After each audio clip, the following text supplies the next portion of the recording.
Hello दोस्तों, नमस्कार। मैं अवली शर्मा स्वागत करती हूँ आपके अपने यूट्यूब चैनल कंपटीशन ऑलराउंडर में।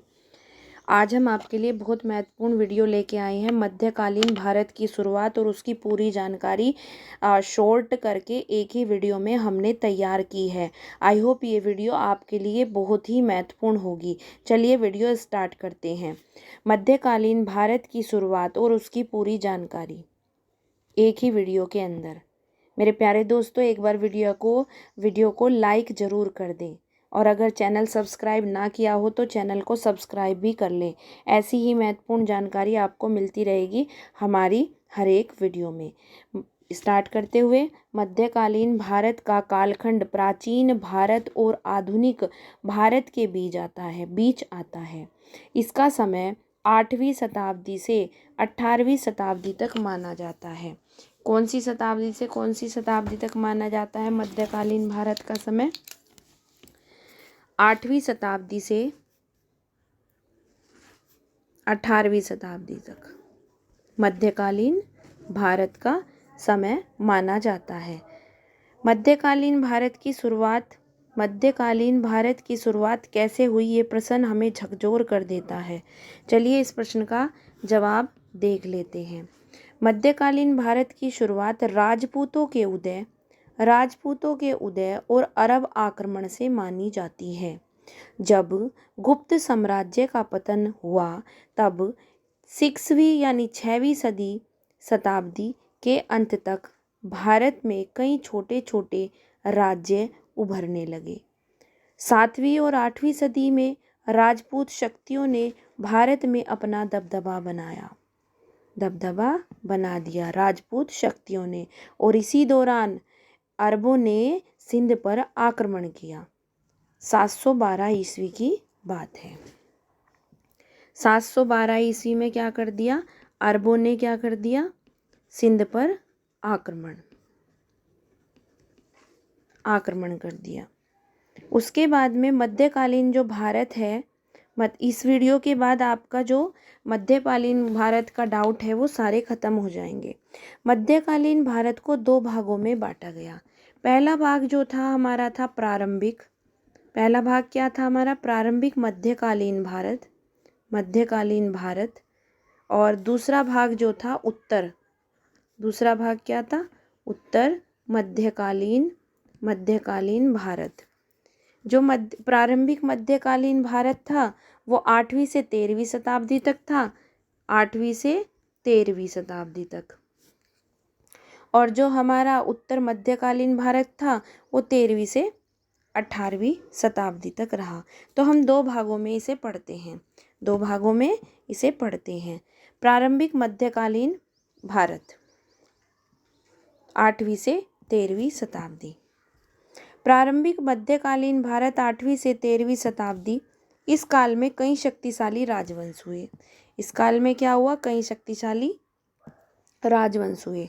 नंबर 1, राजपूत राजवंशों का उदय। 8वीं से 12वीं शताब्दी में क्या हुआ? राजपूत राजवंशों का उदय हुआ।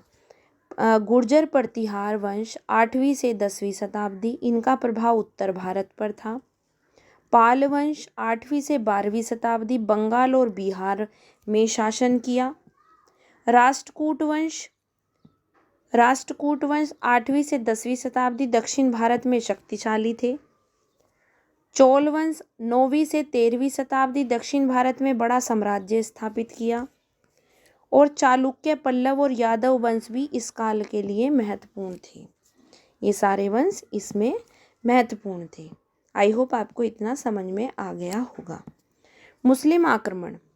नंबर 2, मुस्लिम आक्रमण और दिल्ली सल्तनत का उदय।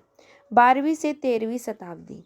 12वीं से 13वीं शताब्दी में क्या हुआ? मुस्लिम आक्रमण हुए और दिल्ली सल्तनत का उदय हुआ। मोहम्मद गोरी ने 1191 में तराइन का प्रथम युद्ध लड़ा, लेकिन पृथ्वीराज चौहान ने उसे क्या कर दिया? हरा दिया। 1192 ईस्वी में तराइन का द्वितीय युद्ध हुआ और पृथ्वीराज चौहान हार गए। क्या हुआ था, मोहम्मद गोरी हार गया था और 92 में तराइन का युद्ध में द्वितीय युद्ध हुआ तो पृथ्वीराज चौहान हार गए और दिल्ली मुस्लिम शासक के शासन के अधीन हो गई। इसके बाद दिल्ली सल्तनत 1206 से 1526 की स्थापना हुई, दिल्ली सल्तनत की। इससे उत्तर मध्यकालीन भारत का प्रारंभ हुआ, इससे उत्तर मध्यकालीन भारत का प्रारंभ हुआ। अब हम देख लेते हैं उत्तर मध्यकालीन भारत। 13वीं से 18वीं शताब्दी। दिल्ली सल्तनत 1206 से 1526। दिल्ली सल्तनत के तहत 5 प्रमुख वंश आए। पहला वंश गुलाम वंश 1206 से 1290, कुतुबुद्दीन ऐबक, इल्तुतमिश, रजिया सुल्तान, ये सारे गुलाम वंश में आए। दूसरा आया खिलजी वंश 1290 से 1320, अलाउद्दीन खिलजी। तीसरा जो आया तुगलक वंश आया 1320 से 1440, मोहम्मद बिन तुगलक, फिरोज शाह तुगलक। चौथे नंबर पर जो आए फिर यहाँ पर सैयद वंश आए। सैयद वंश का जो प्रशासन था वो बहुत ही कमज़ोर रहा। लोधी वंश 1451 से 1526, इब्राहिम लोधी और बाबर। इब्राहिम लोधी को बाबर ने हराया और मुगलों का शासन शुरू हो गया।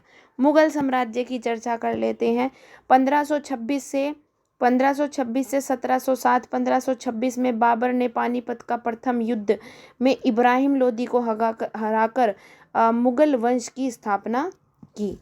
अकबर ने 1556 और 1605 में विशाल साम्राज्य बनाया और धार्मिक सहिष्णुता की नीति अपनाई अकबर ने।